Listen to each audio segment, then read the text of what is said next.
Best build in Baldur's Gate 3. Inflict 4 turns of reverberation and regen 6 HP every time you attack. Every time the enemy misses, they take 4 turns of reverberation. If the enemy hits you, they take 3 turns of reeling and 2 turns of reverberation. Every time you use bonus action dash, you get 12 temporary hit points. Full builds in the comment and description. Take 1 level in fighter for heavy armor proficiency and pick defense for your fighting style. 2 levels in rogue for bonus action dash. 6 level in barbarian to reduce all damage except psychic in half while you're raging. Aspect of the beast stallion to get 12 temporary hit points every time you use bonus action dash. Drink elixir of hill giant strength to get 21 strength. Set charisma to 17, then increase to 18 with Auntie Ethel's boon. Heavy armor master proficiency to reduce damage by 3. Adamantine splint armor to reduce damage by 2. Dip your weapon in purple worm toxin. Activate aid from shield of devotion. Use Drake Throat Glaive to apply draconic elemental weapon. Choose thunder damage. Parry after wound closure to get 6 temporary hit points every time you attack. Use these rings. Cloak of protection, bow of awareness. So we're going to start with level 1 in fighter so we could get heavy armor proficiency, and then the armor we're going to use the adamantine splint armor. This is going to reduce all incoming damage by 2, and then when a melee attack hits you, they're going to get sent reeling for 3 turns. That means any attack they land or try to hit you next time, they're going to get a -3 to their attack roll. This also makes it so that enemies can't land any critical hits on you. Next up, I took 2 levels on rogue so I could get the bonus action dash. Next, I took 6 level in barbarian for a total of 9 levels. I chose bare heart so I could reduce all incoming damage in half every time I activate rage. And then I also picked up aspect of the stallion, so anytime I use that bonus action dash, even outside of combat, I get 12 HP. Temporary. Heavy armor master proficiency to reduce damage by 3. Now this build has a lot of synergies going on, so first let's explain the weapon. The choice of weapon is Shattered Flail, where every time you land an attack you're going to regain 6 hit points. Guaranteed, because you're going to use the Periaptive Wound Closure Necklace, which maximizes the number of hit points you get every time you land an attack. With extra attack you're going to get 2 attacks per turn, totaling 12 HP return every turn. Here's a little tip: if you ever use weapon attacks, make sure you look out for purple worm toxin, because once you get just one of these, you can just take it back to your camp and then throw it down at the ground. And then every time you take a long rest, it's just going to stay there. So instead of getting one use out of it, you could just dip your weapon, whether it's a ranged weapon or a melee attack weapon. Every time you take a long rest, just wake up and then just use the dip action, dip bonus action, and that's it. Everyone on your team could do this to both of their weapons, and now you're going to do an extra 1d10 damage if you were able to inflict them with the purple worm toxin. The difficulty class I think is 19, so it's very, very effective. Next up, I have the elemental weapon buff on my weapon, which allows me to get plus 1d4 thunder damage and weapon enchantment plus 1, which helps me hit my attacks better. To get that, all you're going to have to do is drop the weapon you want to buff, then drop the item, equip the Drake Throat Glaive, and then once you have it equipped, go into the thing, draconic elemental weapon, select that, and then choose the type you want. I'm just going to go with thunder damage. Once you select that, you would just target the weapon that's on the ground, and then you'd buff that. It's that simple. Another thing I want to say about the weapon is whenever you land a hit, you're going to inflict 4 turns of reverberation on the enemy because of the Gloves of Belligerent Sky's Glove and then the Boots of Stormy Clamor. These two synergize really well with this weapon, so every time you land an attack, they're going to be reverberating for 4 turns. The shield I went with is the Shield of Devotion for the +2 to my armor class and the Shield Bash reaction. Most importantly though, I'm using it for the aid spell level 3 abjuration. That gives me 10 to my HP, so instead of 89 HP I'm going to have 99 HP once I activate that spell, and that's going to stay there permanently as long as I keep the shield in hand. The bow I went with is the Bow of Awareness, just so I could get the +1 to my initiative rolls. I also coated it in purple worm toxin. Should I say that fast? Coated it in purple worm toxin. Yeah, so that's just for the initiative. If you have something better to use, you could do that, but I find that if I could go first, I could activate my rage sooner, which is going to help with the damage negation, so that's my reasoning.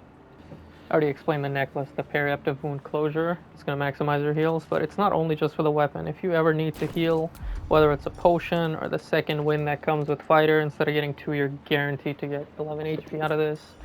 I think the Barbarian Bear version also has another version of this. But yeah, if a teammate if you actually use a teammate and they throw one of the potions on your body when you're down, it's going to guarantee heal 10 HP or something like that. So yeah, it's going to maximize all your heals. If they were to throw one of these, that's 20. They throw the superior one, that's 40 HP. So this necklace is going to be very good, and if you ever somehow go down, you're very easy to like revive and get back right into the fight. The first ring I went with is the Ring of Absolute Force, so I can get +1 to any thunder damage I inflict. my two sources of thunder damage are coming from the reverberation and my weapon attacks.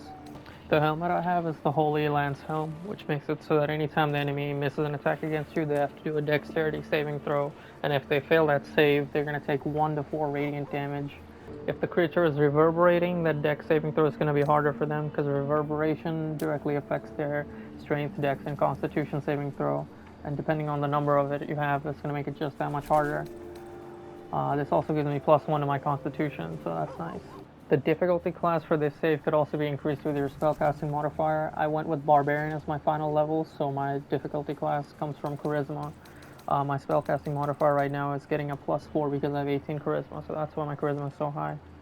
The Boots of Stormy Clamor synergize really well with this build. Anytime they miss you and they get Smite of the Graceless, I think even if they don't get hit by it and they succeed the saving throw, that somehow still counts as a condition. When you attack enemies, if you have like the lifted power that takes away one of their stats, that counts as a condition. There's so many times this is going to trigger 2 turns of reverberation. This is really good. For the gloves, there are many choices you can go with. I went with Gloves of Belligerent Skies to lean into the reverberation build, especially if they go prone or if they get thunder damage. It's going to help with this build. You're just going to miss out on a little bit of damage, but if they do go prone, it's going to make your attacks have advantage, which is really nice because you don't want to miss attacks with this weapon. That's going to reduce the amount of damage you put out and the heals you get. But alternatives are Flawed Helldusk. The bleeding counts as a condition, and that's another 1d4 attack. You could go with Fleet Fingers, this one, because since you're always dashing, you're going to get a bonus jump if you ever need to close the gap, or just run away, whichever it is you're trying to do. Some of the other ones, I guess maybe you could get Dex. If you have the Priestess Guts Blessing, you can get Bane on them every time you hit them with a weapon, whether it's a ranged or a regular melee weapon, so it's going to be minus 1d4 to their attack rolls. Again, you have to be blessed by Priestess Gut if you look at the description for this one. This one I tried, I like this one too. If the enemy misses you, they get hit with radiant damage because of the helmet, so then they're going to get turns of Radiating Orb, which is every Radiating Orb they have, they're going to get -1 to their attack rolls, plus 1 strength saving throw is nice too. I actually tried this build with Noxious Fumes and Acid, which is okay, but something about the Icarus Gloves, it doesn't always trigger when you do all kinds of acid damage. Only with my melee weapon was it triggering, otherwise I would have put on this cape right here, or cloak, I'm sorry, so the 4 acid damage or 1 acid damage would trigger, but that's unfortunately not triggering, so it's not worth using that. So yeah, the only way it's going to trigger is if you have any sort of acid damage, whether that's coming from your ring or not, and then the ring you could use is this one, the Caustic Band, so that's one of the other options. Noxious Aim is not the only one, there's another one that where if you deal, let's see if I can find it. Cold damage encrusted with frost is kind of nice too. I haven't played around with that one too much. So this is the one with the Poisoner's Glove. Anytime, whenever you deal poison damage, target needs to succeed a Constitution saving throw or become poisoned. This one, you could turn this build into like a mini poison build as well. Say every time you attack, you could poison them potentially, or every time you just attack them with the Worm Toxin, at the end of their turn, they could possibly receive poison damage, and that'll also poison them. If you go that route, I would recommend putting on the cape, where if you poison a foe, you heal yourself a 1d4. But of course, it's going to be guaranteed 4 heal because of the necklace we have. So that's another little unique build that I tried. But I think at the end of the day, I just went with the full reverberation build. The cloak, I went with Cloak of Protection for the armor class and the saving throw. But alternatives are you could get the extra 1d4 acid damage whenever they hit you.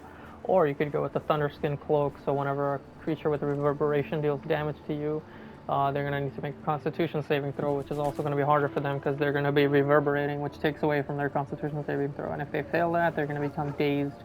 Dazed as a status is decent for you because they're going to lose their armor class from dexterity, but if you're not using any sort of wisdom saving thing, it's not that useful. But if you have teammates that use, let's say, one of your teammates has Moonbeam as one of their spells, that's going to require a wisdom save. So this is going to be very useful to use if you have those kind of teammates in your party. So keep that in mind. Let's go through the leveling one more time and explain everything. And again, keep in mind, I'm only level 9 for this build. This build will change as you level up more and more. So for now, stick with this. Went with fighter and defense here, but you could switch to dueling if you want the extra 2 damage, which is actually a pretty good choice if you want. I just went with armor class because I didn't want this to be like a damage build, more of just a tank build. But yeah, if you have teammates around you, dueling might be a better choice because doing 2 extra damage per turn, 4 extra damage with extra attack, you're going to be doing a lot more damage. But if you have, let's say, Potion of Speed, then it's going to become 8 damage extra per turn. So that's something to consider if you want a little bit more extra damage. And those are guaranteed damage. Those are not like dice rolls. Let's see. And for the strength here, I dumped it because I'm going to drink the Hill Giant Strength Potion, which is extremely common. Auntie Ethel in Act 1 gives it to you. I think like 3 of those for long rest. But you don't even have to long rest if you want. Get a hireling, make it so that they're level 0, go up to the person. If you want, you could pickpocket them. I wouldn't pickpocket Auntie Ethel, I think she runs away. But in Underdark, once you go to Underdark, there's a merchant there that sells one of these for long rest. But again, you don't have to get a long rest, you just take the hireling, make sure you kit them out to pickpocket everyone. Just have the highest amount of dexterity, sleight of hand proficiency and stuff like that.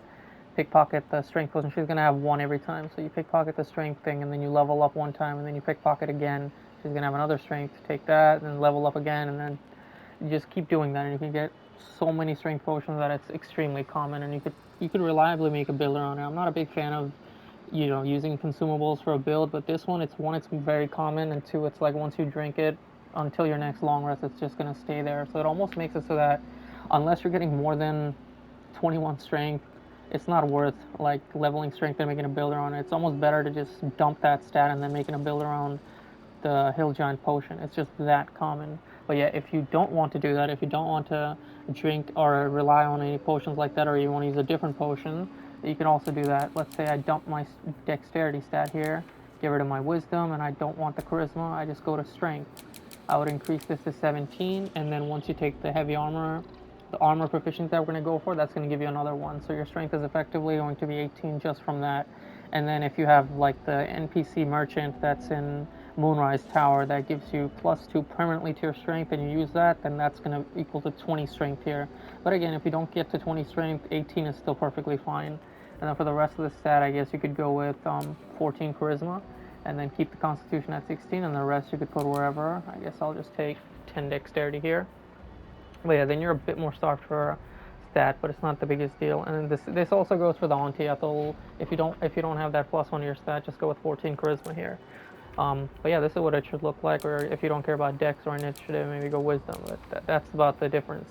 So yeah, I would still recommend just going with the strength potion. I might make a video about how to pickpocket later on, so you're gonna realize how easy it is to just pickpocket and steal things. Alright, so to finish off with the proficiencies, I went with athletics and insight.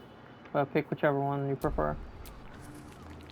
For level 2, I'm multiclassed in a rogue. I picked up stealth as the first proficiency, and then I picked up athletics and deception. But once again, pick whichever one you prefer.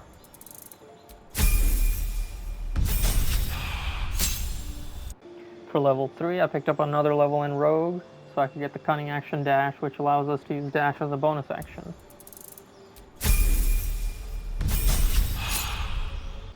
For level 4, we're going to multiclass in a barbarian, so we could get the additional benefits from raid charges. Level 5, we take another level in barbarian, so we can get reckless attack and danger sense. For level 6, we take another level in barbarian, and now we finally get our wild heart, bear heart. This is going to allow us to reduce all incoming damage in half except for psychic. This is massive.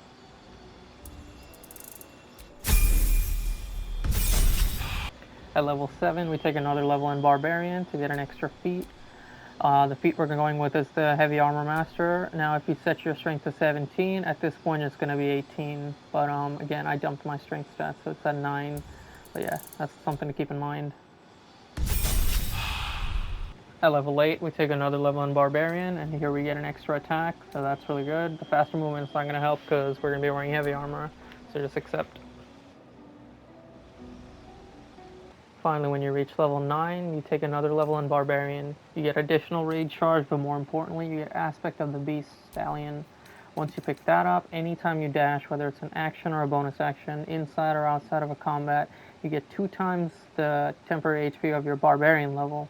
So my level is at 6, so I have 6 Barbarian levels, so anytime I use dash, I'm going to get 12 temporary hit points. If your Barbarian level is higher or lower, it might vary. So definitely pick this up, and combined with Rogue's bonus action in the middle of the combat, I'm always getting 12 HP back. The one caveat is that if you have the temporary hit points, you can't reactivate it. You're going to have to break the temporary hit points and get rid of it before you can reactivate it. So it's almost better to have a smaller health pool than bigger ones, so it breaks and you can constantly reapply it. A couple final things I wanted to note is charisma. I have it at 18 with Auntie Ethel's boon.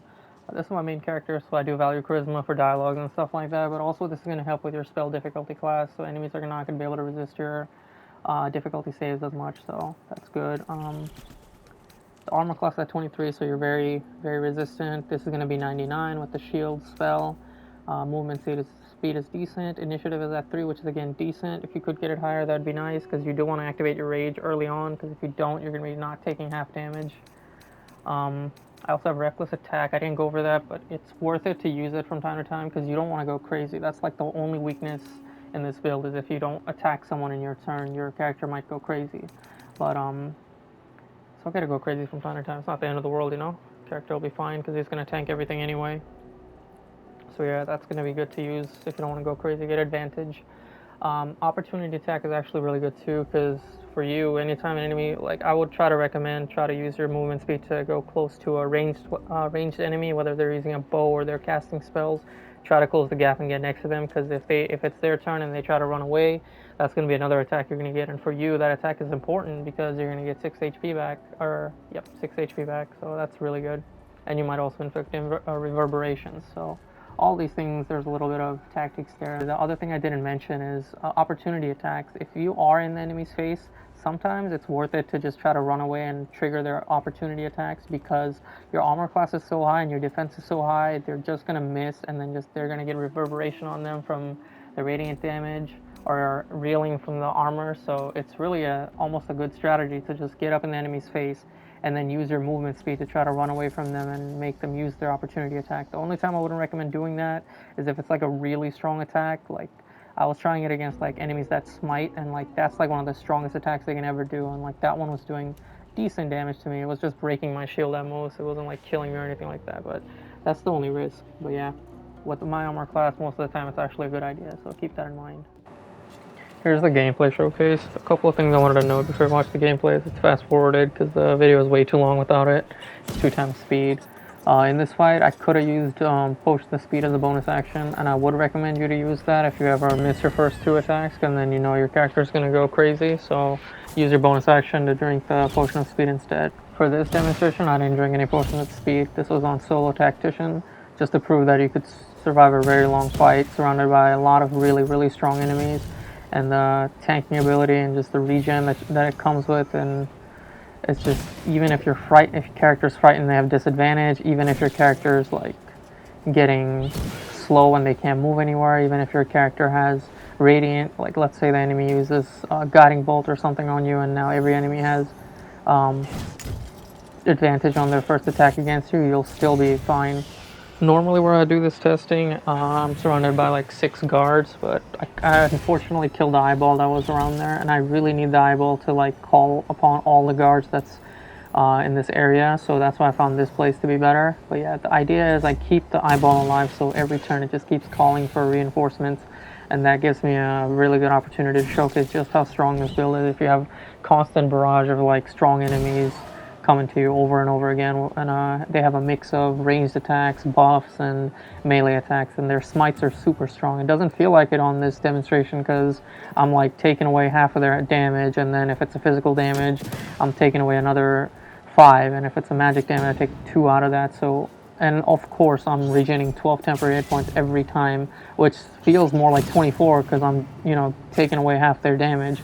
And then I also regen 12 HP every time I do 2 attacks, which again feels more like 24.